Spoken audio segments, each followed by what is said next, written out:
La toma de decisiones es parte del sistema límbico. En el sistema límbico tenemos varias áreas que ya vamos a ver en neurofisiología. Pero hay una área que se llama la vénula. Si nosotros desarrollamos esto, tomamos buenas decisiones. Y no hay términos medios cuando uno tiene la capacidad de decisión. Y uno, cuando es término de adolescencia, sus decisiones deben ser verticales. Si digo que negro, es negro. Si tengo que hacer algo, lo hago. No decir dudar.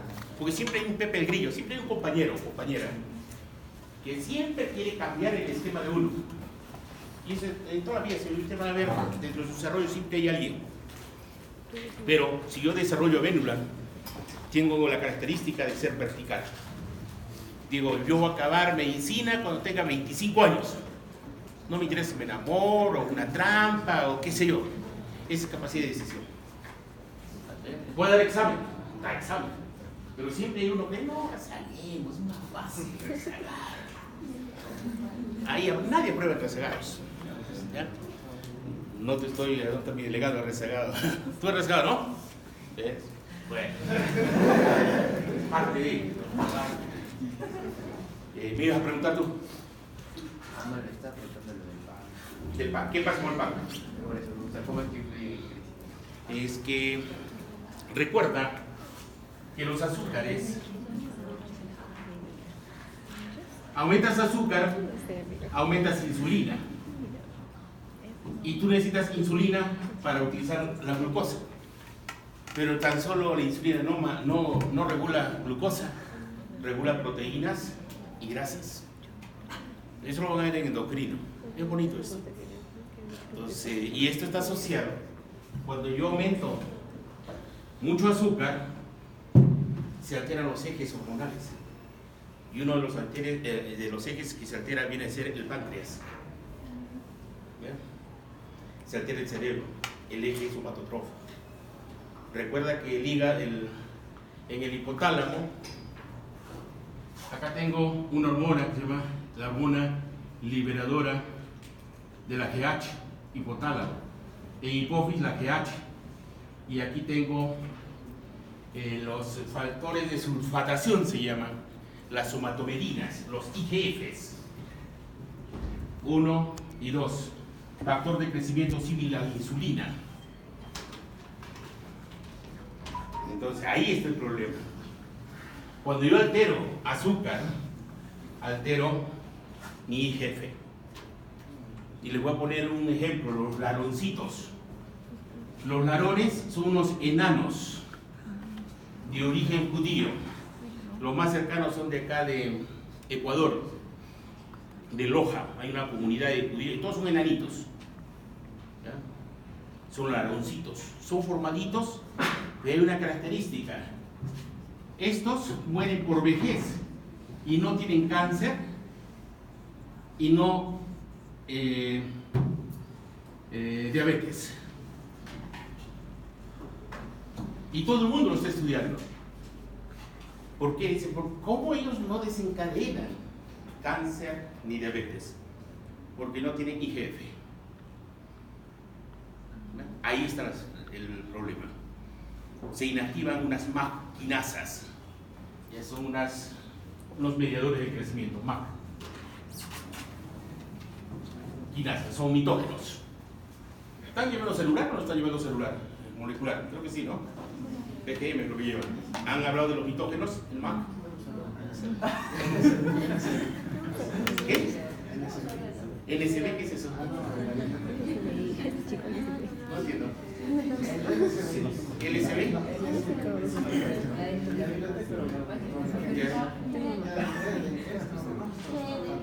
¿En eso no trabaja? ¿Se está masturbando? Eso es la masturbación. Bueno, no me meto por ahí yo. Vamos. Entonces, ¿cuál es mi set point de presión arterial? No debe superar los 89 ni los 139. Eso tiene mejor. ¿Y cuáles son los marcadores? Presión pulso y presión media funcional. ¿Cuál es la mejor? la presión media funcional porque me da la presión de perfusión. ¿Cuánto debe ser normal para que no muera? 70, 110. Si bajo o aumente, colapso y me muero. Bien. Vamos. Efecto de la gravedad. Miren,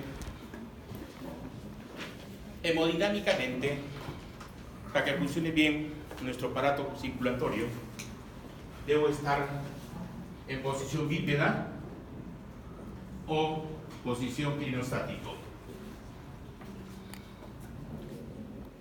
Ortostático es parado, erecto, y el otro es clinostático, de cúbito supino o prona. Si yo me paro, la cantidad de sangre que llega aquí es menos, el flujo, y me puedo desmayar. Y acá tengo el reflejo de, ¿se acuerdan de Harish?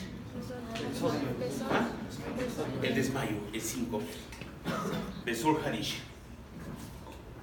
¿Qué nos dice el reflejo de Besol Harish? Hay una triada. ¿Cuál es la triada? Hipotensión, bradicardia y apnea. ¿Dónde se dan los principales accidentes? En la cama nupcial, noche de bodas, sala, baño, cocina, baño. ¿Por qué razón en el baño? Están apurados, se meten al baño, abren la ducha, ¡pum!, colapsa. Se desmayan. Comienzan a ver primero los fosfenos. Los fosfenos, ¿qué son? Es una manifestación de que ha bajado el flujo cerebral. No llega sangre al cerebro. Por una simple razón, por efecto de la gravedad. Si yo tengo acá 95, ¿ya?, toda arteria que está por encima, la presión es menor. Y toda arteria que está por debajo es mayor. Y en los libros está el cálculo. Dice, presión arterial media se calcula de 95 más menos el producto de 0,77, el efecto de la gravedad, por la distancia de la arteria, en centímetros. Ejemplo, si yo tengo una arteria 100 centímetros por debajo del corazón, entonces digo 95 más el producto de 0,77 por 100. Y lo que me da, lógicamente va a ser más de 95. Ese es 180, no me interesa el cálculo. Y toda arteria que está por encima, imagínense, a 10 centímetros por encima del corazón, quiere decir que tengo que restar a 95 menos el producto de 0,77 por 10. Es menos de 95, sería 88, qué sé yo. ¿Bien? ¿Cuándo funciona excelentemente nuestro corazón? Cuando estamos echaditos. ¿Ya? Clinostático se llama eso. Porque la presión, el efecto de la gravedad es igual en todo el sistema circulatorio. En cambio, en la ventilación es diferente. Nuestros pulmones tenemos así es su disposición. Este es el ápice y esta es la base. El corazón es diferente. En el corazón, esta es la base y este es el ápice. Es al revés. Y ahí funciona la gravedad. Porque yo para caminar tengo que estar parado. No puedo estar como el gato. Ya déjense mono. Entonces, cuando uno está resfriado, cuando se echa así de cúbito supino, ¿puede ventilar o no puede ventilar? No, o comienza a producirse moco y se obstruyen las vías. Y ahí vienen los estertores, las sibilancias, la tos perruna. Entonces, ¿qué hacen? Pasan mejor sentadito ahí. Toda la noche se pasan sentaditos, nebulizándose o expectorando. Porque esta posición de echado se junta la flema y tienen problemas respiratorios. Y cuando se casen ustedes, ¿para qué lado deben dormir? ¿El lado derecho o izquierdo? Derecho, lógico, le ganan a la pareja, pero yo voy a dormir el lado derecho, ¿eh? Porque en el lado izquierdo hacen presión sobre su corazón. ¿Ya? Hay que aplicar la fisiología. En todo hay que aplicar la fisiología, hasta con la trampa. Bien, pasamos.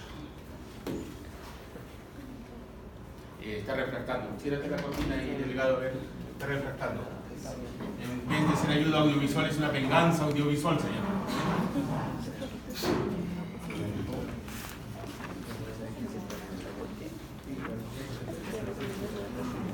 No, acá, tú, señor o señorita, jálate esa cortinita de ahí, esa es la que está sobrestando.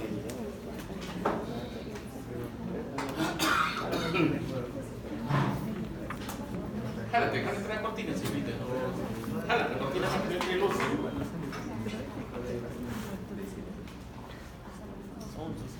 Ahí está. No, se ha descolgado, pero bueno. Mire, ¿cómo se controla la presión arterial? Tenemos sensores. Y esos sensores son, por ejemplo, o son osmoreceptores, o son quimioreceptores, o son varoreceptores. ¿Dónde están los osmoreceptores? En el hipotálamo. ¿Y qué libera? Oxitocina y ADH, ¿se acuerdan? Esos son los osmoreceptores. Tenemos los varoreceptores. ¿Dónde se encuentran los varoreceptores? En el callado carotidio y en el callado aórtico, que sensan presión. Y cuando están activos se distienden y van a modificar. Bajar la presión si se elevó o subir si se bajó. ¿Bien? Y también tengo unos quimioreceptores que van a sensar la disminución de oxígeno, aumento de CO2 y concentración de hidrogeniones. Entonces tengo 3 tipos de receptores que van a actuar a corto plazo. Comenzó por los varoreceptores. Pero antes de entrar a los varoreceptores, les voy a indicar que en el bulbo raquídeo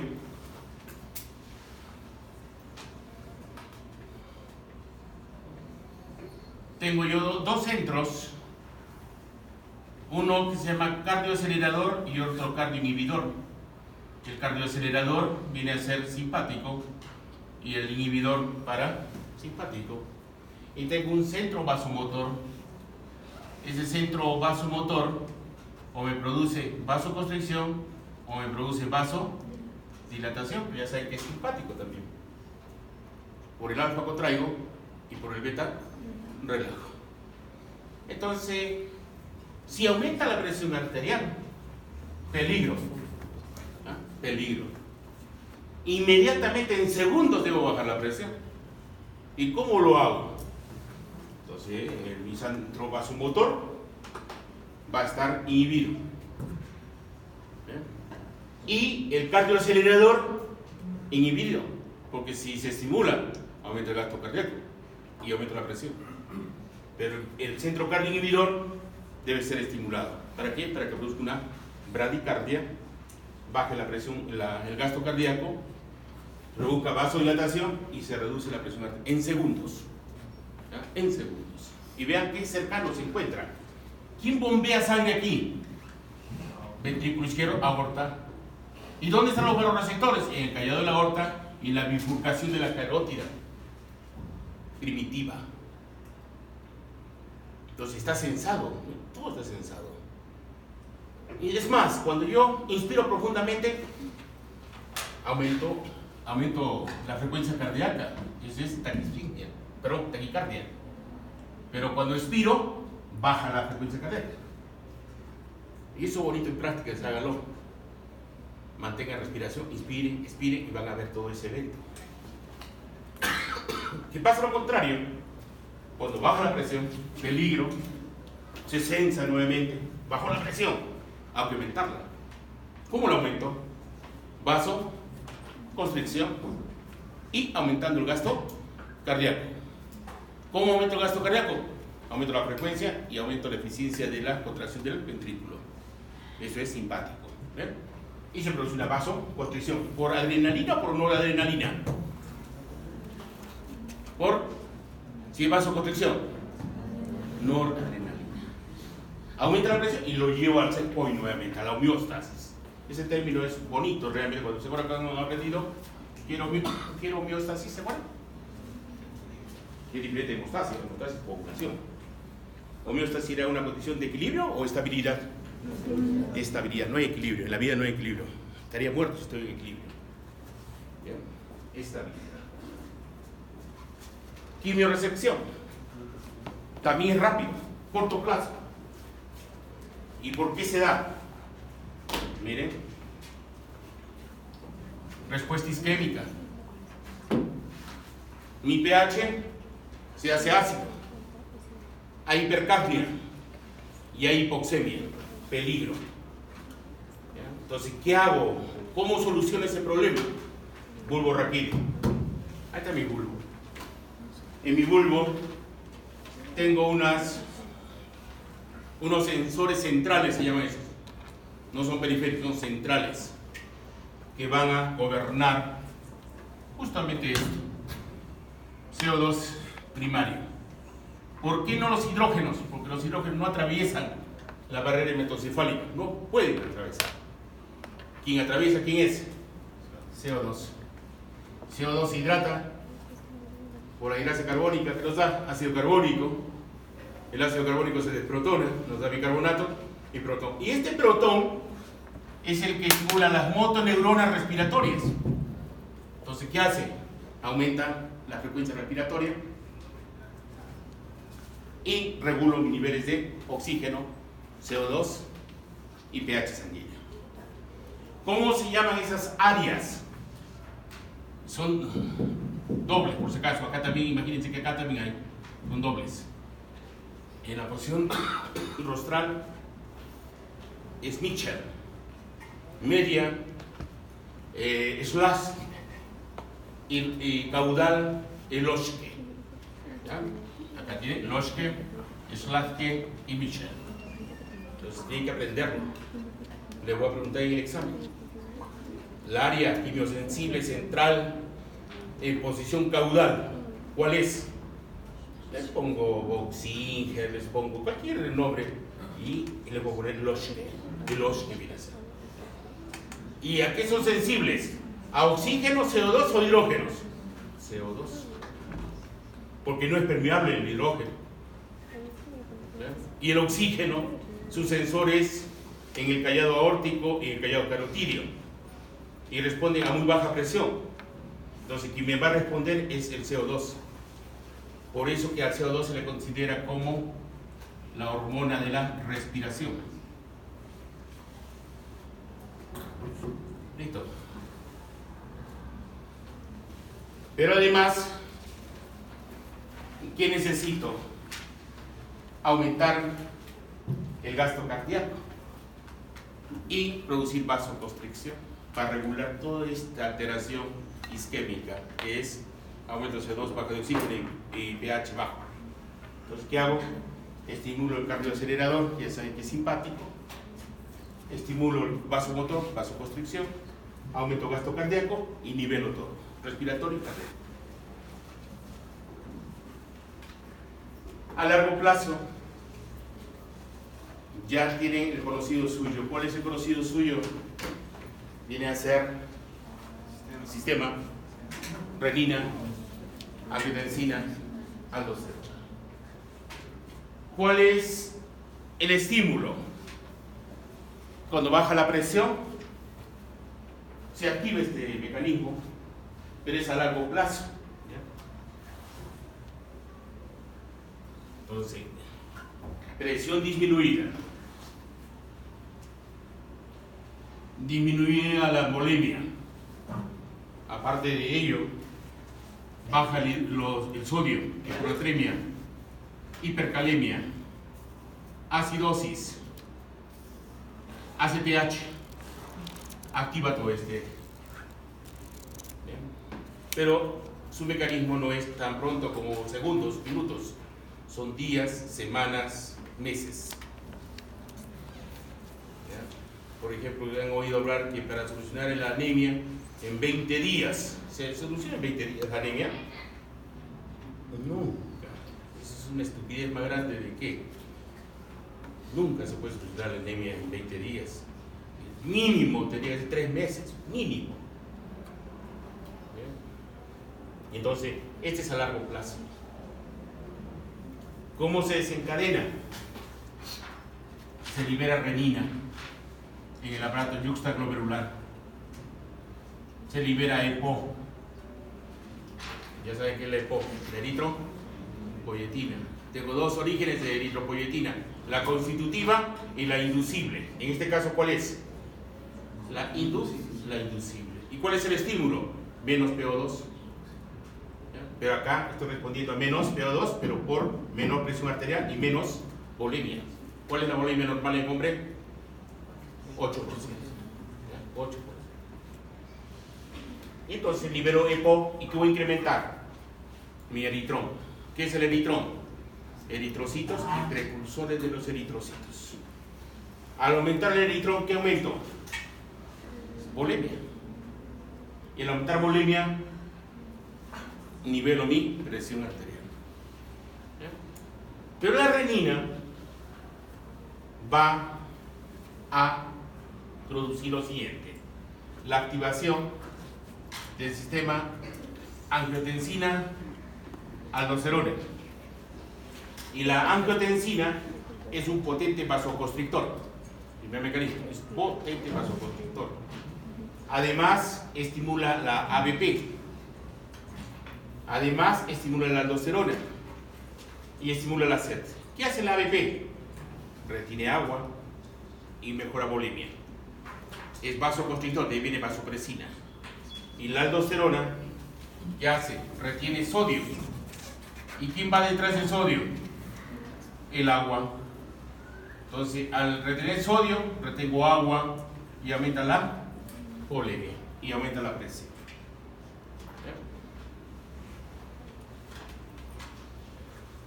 Y tengo el de la liberación de ABP.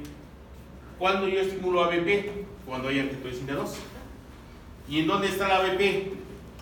En la neurohipófisis acá. Donde se produce es el hipotálamo, el núcleo supraóptico y el paraventricular. Y está asociado a los osmoreceptores. Aumenta la actividad de los osmoreceptores. Libero ABP. ¿Y qué hace la ABP? Retiene agua. Y al retener agua, aumento volemia y aumento presión.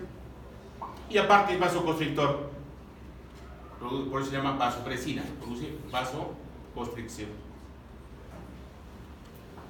Aunque acá tendría por ahí el estímulo simpático, como este, activa, aumenta, es taquicardizante y lógicamente aumenta el volumen sistólico y aumenta el gasto cardíaco. Y lo inhiben los receptores atriales. ¿Se acuerdan del reflejo de Bainbridge? ¿Qué nos decía el reflejo de Bainbridge? Cuando aumenta la precarga, ¿qué pasa? En el retorno venoso cambia el tamaño del atrio y aumenta la frecuencia cardíaca. Ese es el reflejo de Bainbridge. Y lo inhibe, estos receptores atriales lo inhiben a la liberación de ABP. ¿Quién lo antagoniza este sistema? El sistema de los péptidos natriuréticos auriculares. ¿Se acuerdan cuántos teníamos péptidos natriuréticos auriculares? 4. El A, el B, el C y el U. Y todo lo antagoniza. ¿Cuándo se libera? Se libera cuando hay aumento de la presión arterial. Tengo que reducirlo. ¿Y cómo lo reduzco? Liberando los péptidos natriuréticos auriculares. ¿El A dónde se encuentra? En aurículas. El B, en ventrículos. El C, hipotálamo y endotelio vascular. Y el U, riñón. Sitios estratégicos. ¿Ven? ¿Y qué hace este péptido natriurético auricular? Todo lo contrario al otro. El otro retenía sodio. ¿Este qué hace? Lo elimina. Natriuresis. El otro retenía agua. ¿Este qué hace? Diurético. El otro era vasoconstrictor. Este es vasodilatador. El otro estimulaba la sed. Este inhibe la sed. Y este bloquea la ABP, la aldosterona y las catecolaminas. ¿Cuáles son las catecolaminas? Adrenalina, noradrenalina, dopamina. Y de esa manera reduces presión, reduces volemia y restauras nuevamente la presión. ¿Corto plazo o largo plazo? Largo plazo. El de corto plazo, ¿quiénes están dados? Los baro, los quimio y los osmoreceptores. ¿Bien? Y bueno, siempre hay algo de patología, que el curso no es patología, pero siempre es necesario ubicarlos. Que no incido en las preguntas sobre esto porque no es el curso, no es natural, pero que sepan, es bueno. Hay esquemas para la hipertensión, que hay diuréticos, hay los ARA2, los AK, los IEK, los alfa bloqueantes, los beta bloqueantes. ¿Se acuerdan? Beta, ¿qué quiere decir? En el corazón, ¿qué receptores tengo que responden como taquicardizante? Los beta 2. ¿Ya? Y en el sistema vascular tengo alfa y beta. ¿Ya? Alfa y beta. No les quiero complicar todavía decirles qué tipos hay. ¿Eh? Acá hay 1 y 2, acá hay 3. No quiero todavía, lo voy a confundir. Entonces olvídense de esto, ¿ya? Ahí nomás. Por el alfa, ¿qué hago?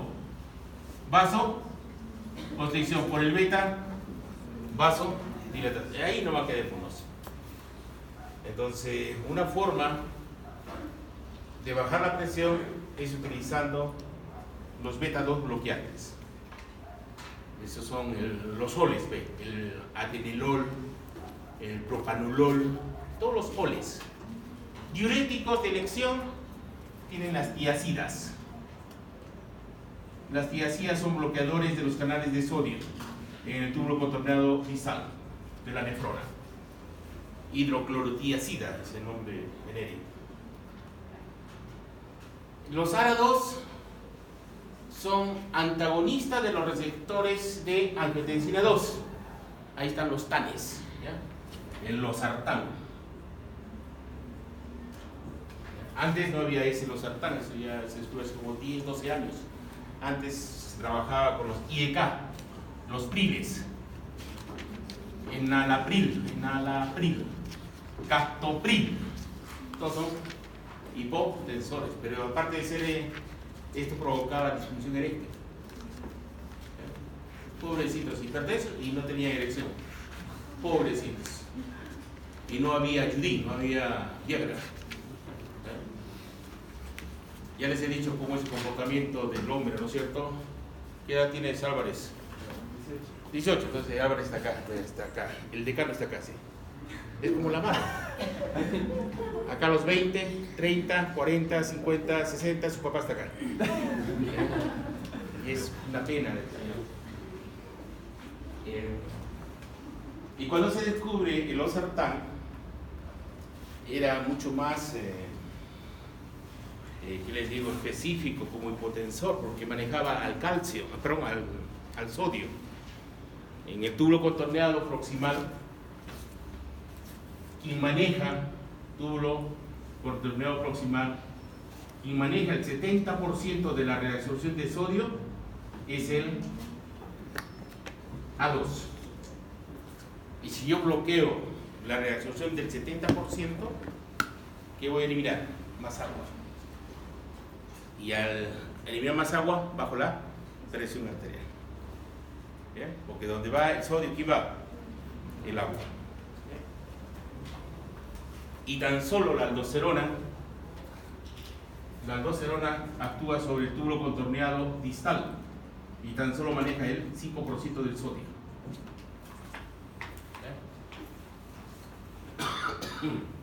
Otro viene a ser los AK.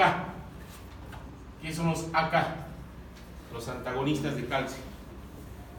Ahí están los inos, nifedipino, anlodipino, todos los inos. ¿Ya? Inos. Entonces, nifedipino, anlodipino, verapamilo, ¿no? Son AK. Si yo disminuyo calcio, bajo la presión arterial. Es bueno consumir magnesio. ¿Y compiten con el calcio? El magnesio. ¿Dónde lo tengo el magnesio? En todo lo que es verde. Ahí está la clorofila y en su núcleo que es magnesio. Uno debe consumir magnesio. Y aquí los alfa bloqueantes. ¿Qué quiero hacer con el alfa?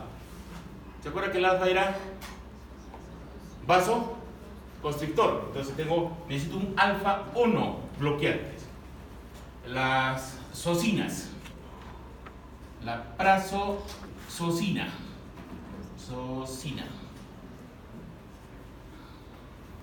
todas las socinas, metasocina. Entonces, por los nombres nomás ustedes ya se van ubicando. ¿Bien? Ahí está, este es un espectáculo, es lo más bonito que puede existir en la fisiología. Qué bonito, es una clase especial, vamos a hacer esto el día sábado. Deben saber obligatorio un electrocardiograma. Y es bonito, van a ver que es fácil, pero cuando uno quiere aprender, ¿ya? Y hasta ahí es la fase.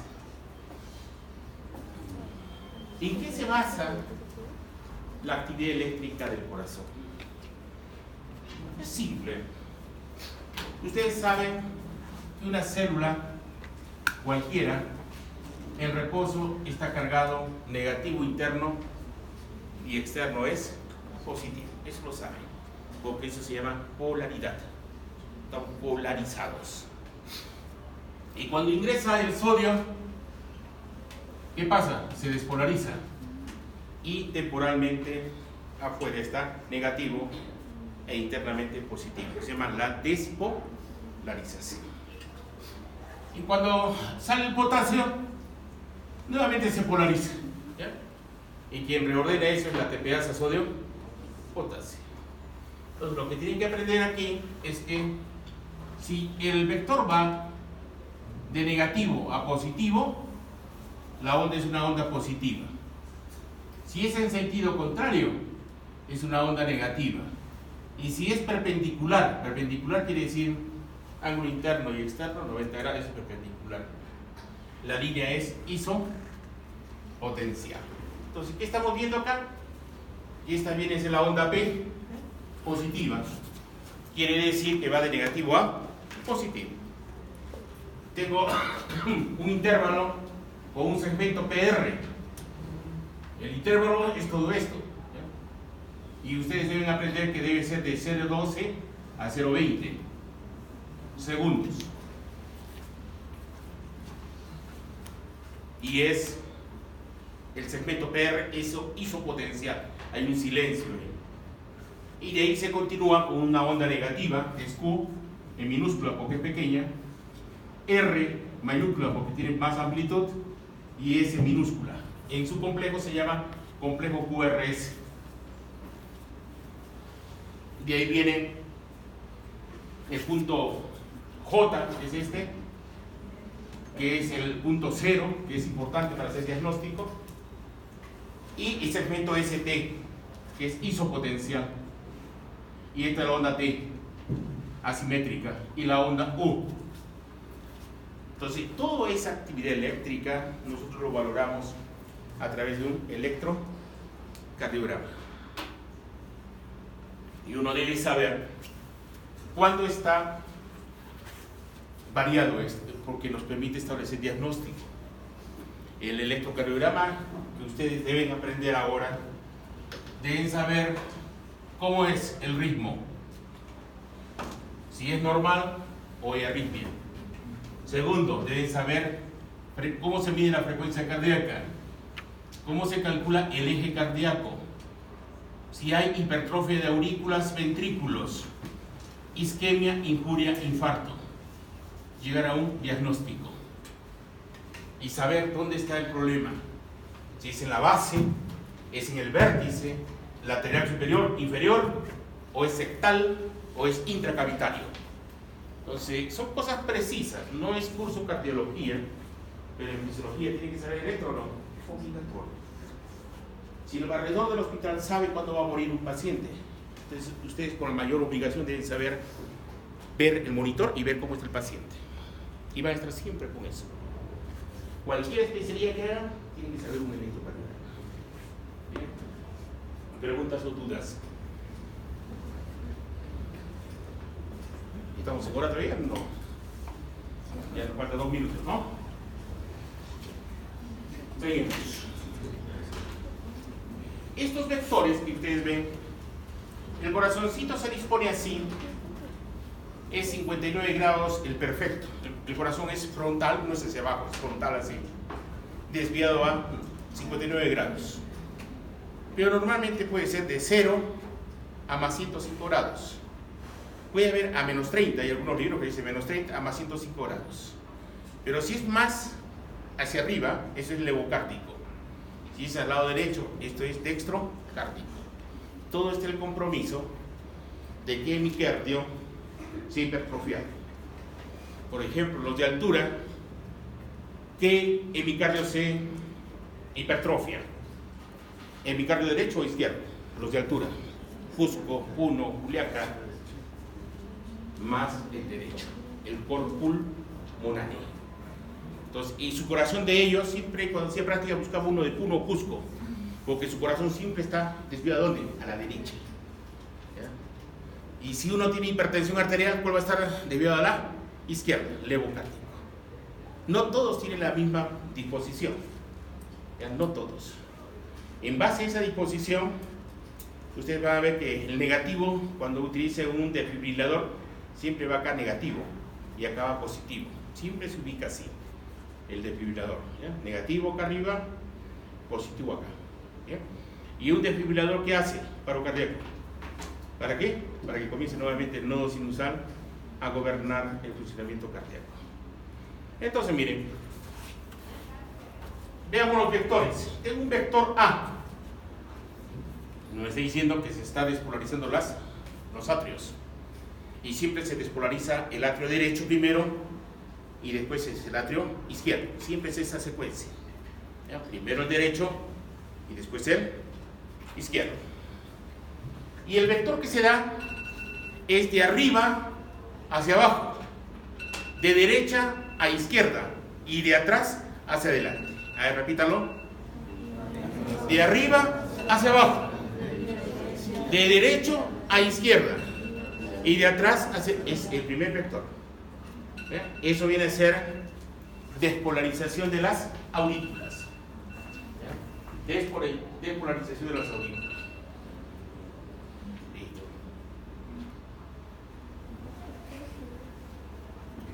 De ahí tengo el vector sectal, 1. Acá debe haber un retraso. Acá hay tejido fibroso. Y el único que atraviesa, ¿quién es? El haz de His, o haz auriculoventricular. Y ese retraso son 100 a 200 milisegundos. Y tiene que haber retraso. Porque no podría las aurículas y los ventrículos contraerse al mismo tiempo. No habría evento cardíaco. Imagínense a ver que se contraigan las dos. No podría haber, porque primero es llenado de atrios, después de ventrículos y después contracción de los ventrículos. ¿Se acuerdan? De tal manera que no puede haber, tiene que haber un retraso. De ahí tengo el vector 1, el sectal, que es el Q. ¿Cómo va Q? Va de arriba hacia abajo, de izquierda a derecha, de atrás hacia adelante. A ver, repítalo. ¿Hecho derecha o de izquierda a derecha? De izquierda a derecha. De izquierda a derecha. Y de atrás hacia adelante.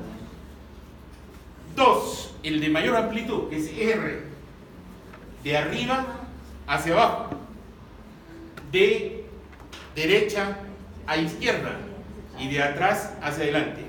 De mayor amplitud, R. De menor amplitud, P. Porque el trazo es el mismo. El trazo es el mismo. Todo depende de la amplitud y voltaje. 3. S. ¿Cómo es este vector? Va de abajo hacia arriba. De derecha a izquierda. De atrás hacia adelante. S. En su conjunto 1, 2 y 3 me da la contracción de los ventrículos. QRS. 2 ondas negativas y una positiva. ¿Bien? Onda T. La onda T es la repolarización de los ventrículos. Y ustedes dirán, bueno, ¿y dónde está la repolarización de las aurículas? No la veo. Está acá. Está circunscrita dentro de un complejo grande. T sub A. Este me da la diástole de los ventrículos y este me da la diástole de los atrios. T sub A. ¿Bien? Y aquí ven en forma gráfica cómo funciona esto.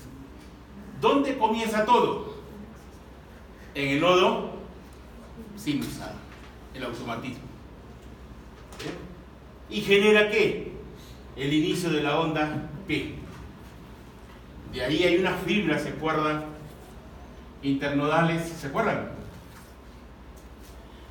Poner las fibras internodales atriales.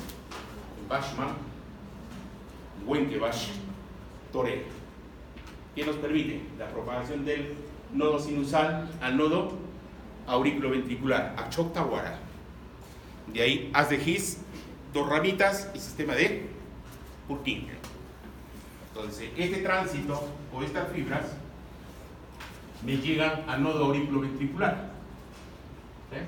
¿Qué va a generar? Ya la onda P.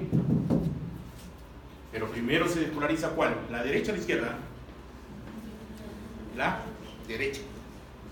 Y después es la izquierda. Y en los ventrículos, ¿cuál se despolariza primero? El izquierdo y después es el derecho. Es bonito, es un espectáculo eso. Vean videos, los videos son bonitos para ver esto. Entre a YouTube, coloquen Ciclo Kardec y les van a enseñar cómo funciona en videos. Animaditos mejor. Luego nos quedamos ahí porque ya es hora. Delegado, gracias.